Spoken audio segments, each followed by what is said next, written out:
Today I'm going to be flipping through The Crow, the movie by Jeff Connor and Robert Zuckerman. I grew up watching The Crow, and I recently heard about the Crow remake with Bill Skarsgård and FKA Twigs.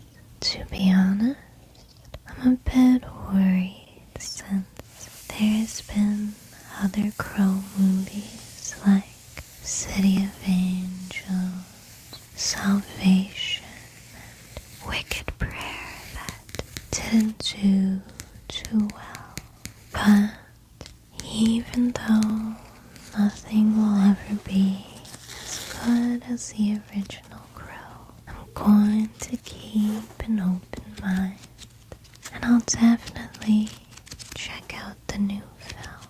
However, today we're going to focus on the first movie from 1994.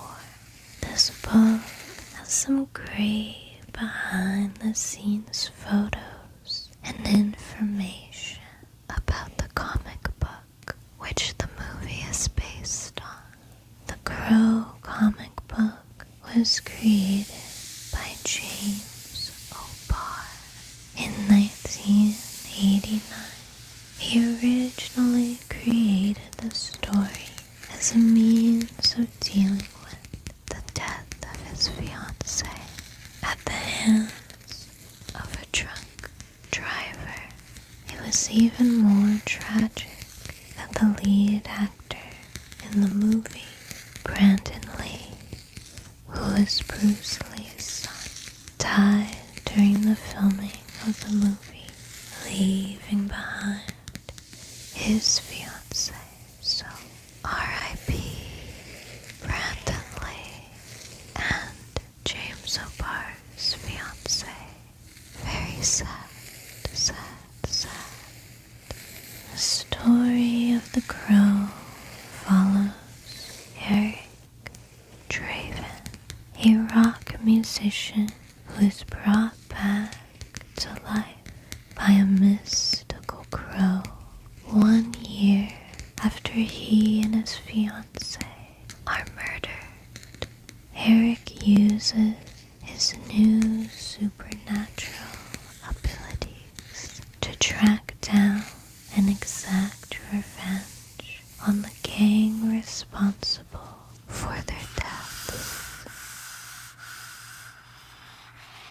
Here it says, people once believed that when a person died, a crow carried their soul to the land of the dead. But sometimes something so bad happens that a terrible sadness is carried with it, and the soul can't rest. Then sometimes, just sometimes, the crow can bring that soul back to make the wrong things right.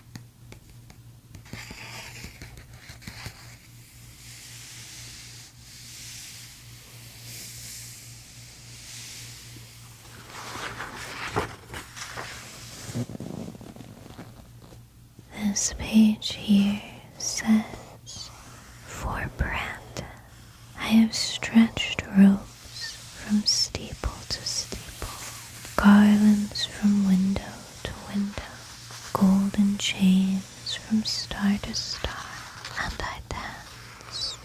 The other page is the table of content. This book talks about the origin, leading man, good guy, bad guy, and behind the scenes. There's a lot of great photos in this book.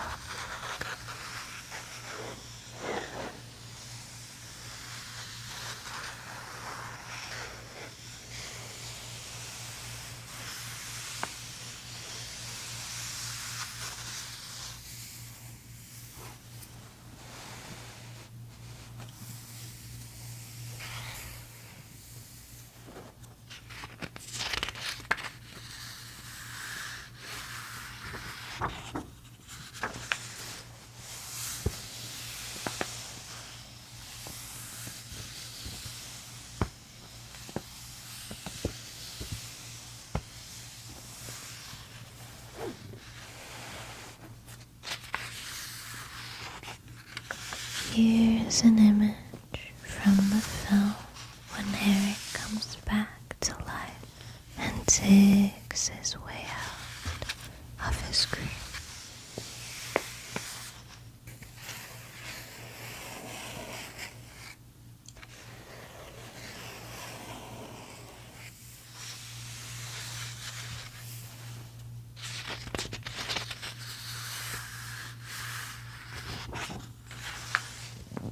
Here's a drawing of Eric Draven.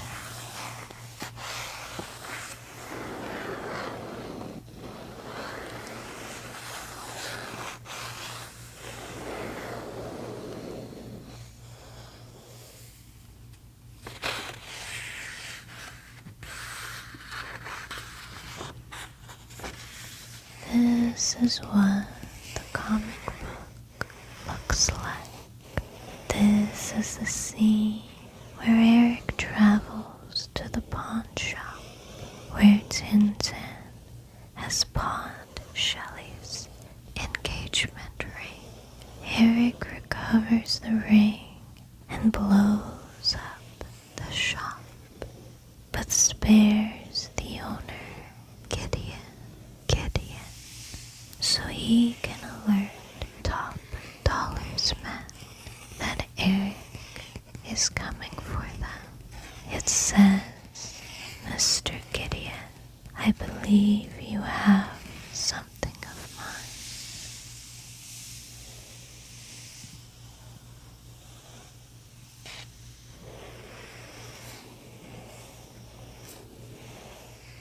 Here are the different comic book covers. It says the first 4 issues released by Caliber are now hard to find and highly collectible.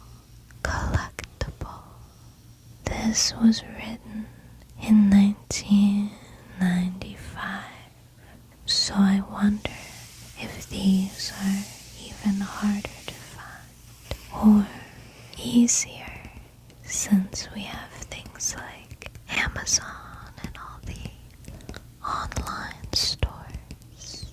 Please let me know if you'd like a video with the comic books, and I'll see if I can find them.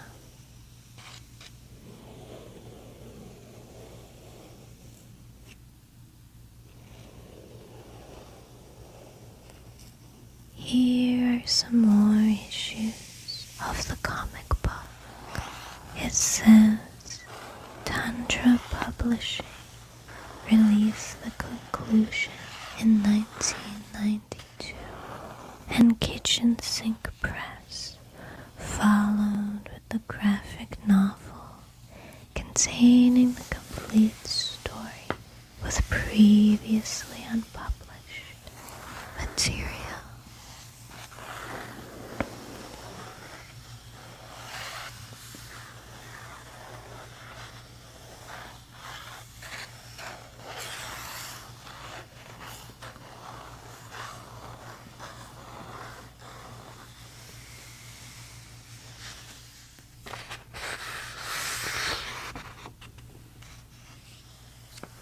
On this page, it shows James O'Barr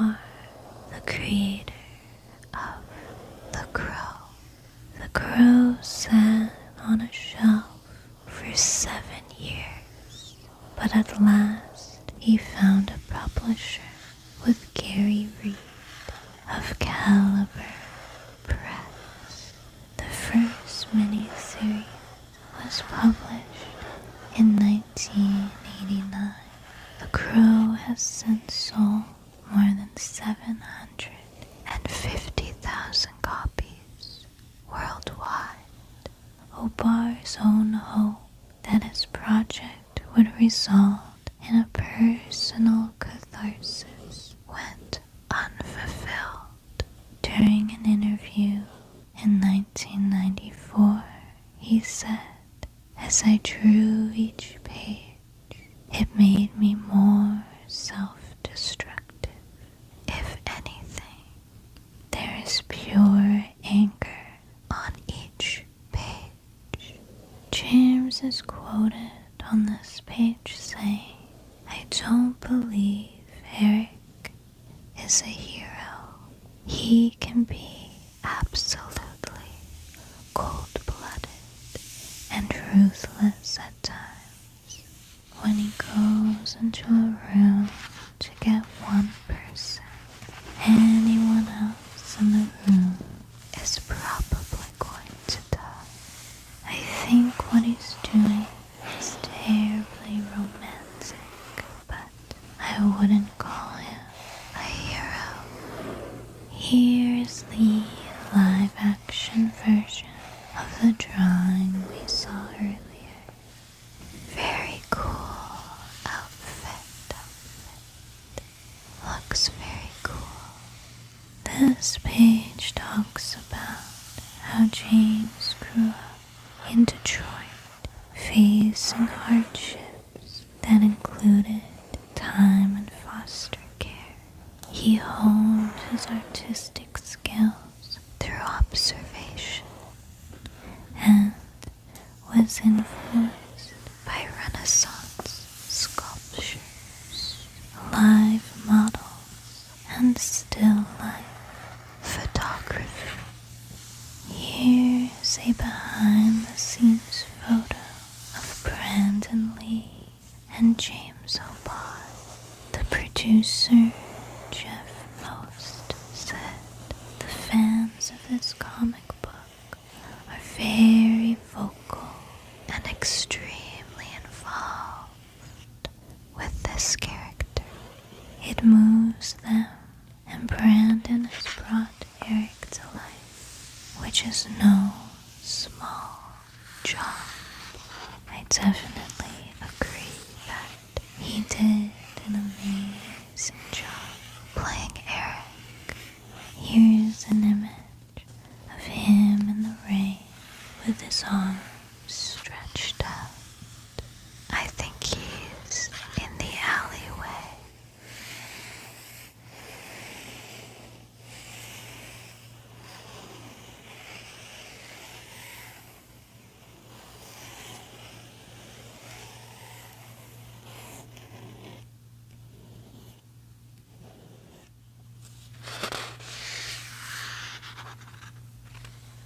Here's another cool photo.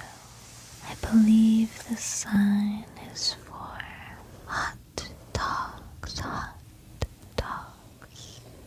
This section says that after high school drama classes, Brandon took acting classes with Lee Strasberg, later studying at Emerson College in Boston and joining the Circle in the Square Theater in New York.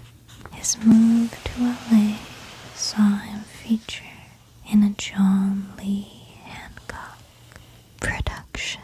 He trained at the Innocent Academy of Martial Arts, run by two of Bruce Lee's former students, which blended various techniques to form a personal fighting style. Brandon's career saw early roles in Kung Fu television in a movie with David Carradine before playing a villain in an episode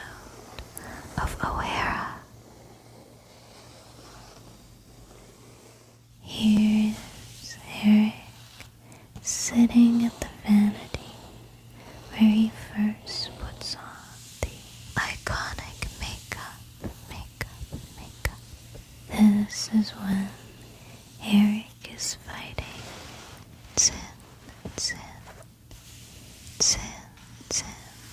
Tin, says his knives never miss, but Eric blocks them all from hitting him.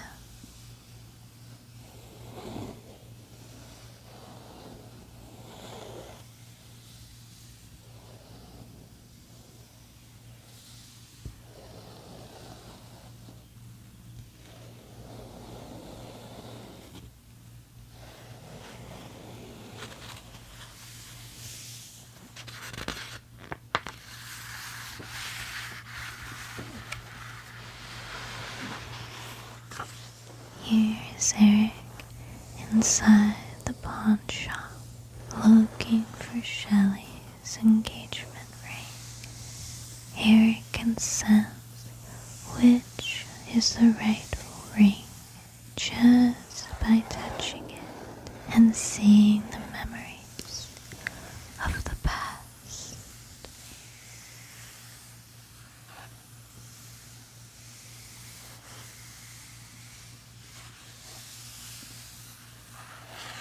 Here it says that Ernie Hudson, who played Officer Albrecht, remarked that Brandon Lee brought a deep warmth and spirit to the character of Eric, transforming what could have been seen as just a violent story into a love story. Brandon's performance, even in violent scenes, emphasized the character's pain and motivation. Brandon reflected on playing Eric as an experience that made him value life more and not to take things for granted. He quoted from Sheltering Sky to express the importance of not wasting opportunities. Hudson highlighted a scene improvised by Brandon that demonstrated his thoughtful approach to the role of his character's emotions regarding love and loss. He said it wasn't in the script. Eric picks up the picture and says, "Who's this?" And Albrecht says, "It's my wife, but we're getting a divorce." Eric tells him about Shelley, and it's a very strong moment which tells you to value the life you have. Here are some behind-the-scenes photos.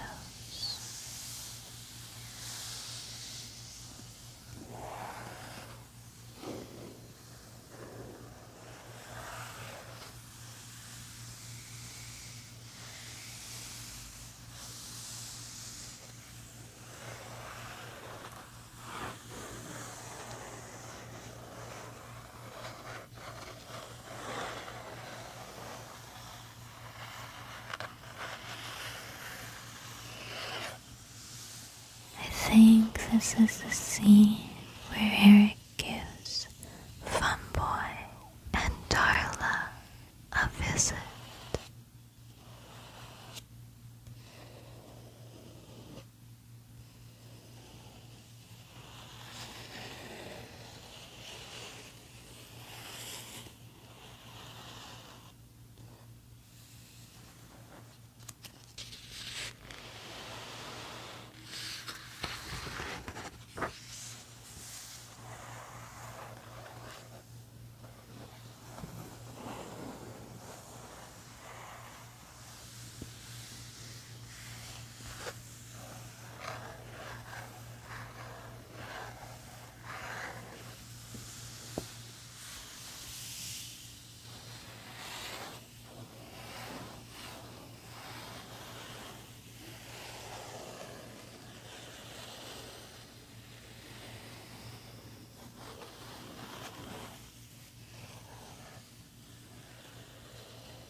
Here's some images near the end of the movie.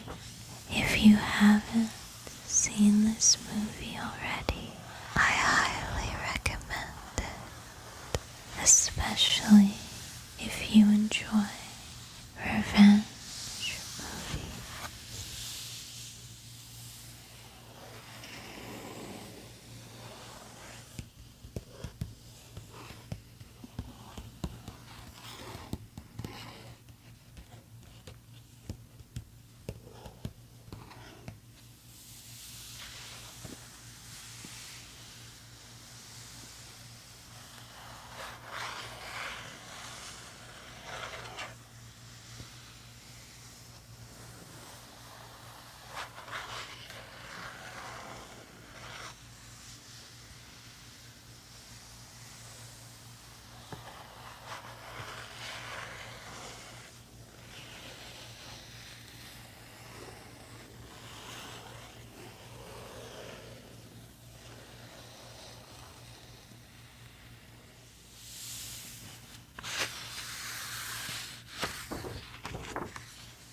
This section of the book is called Good Guys.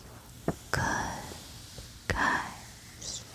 Here is a picture of Sarah and Officer Albert eating some hot dogs without onions for her, of course. This section says this was Sarah's first film role, her real name being Rochelle Davis. Her performance was noted for its emotional depth, resonating with the audience authentically.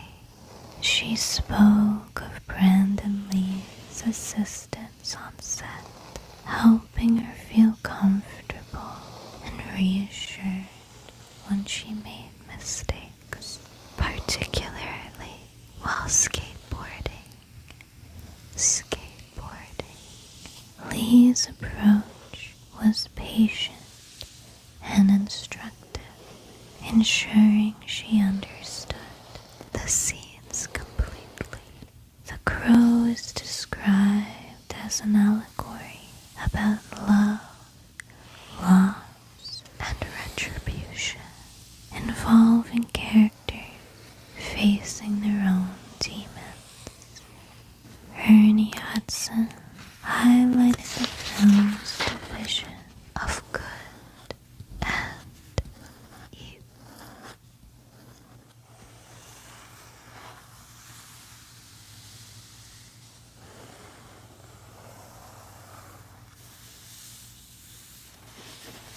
There is a lot of great content and photos and tidbits in this book. Please let me know if you would like a part 2, or if you would like me to talk about anything in particular about the Crow. The Crow.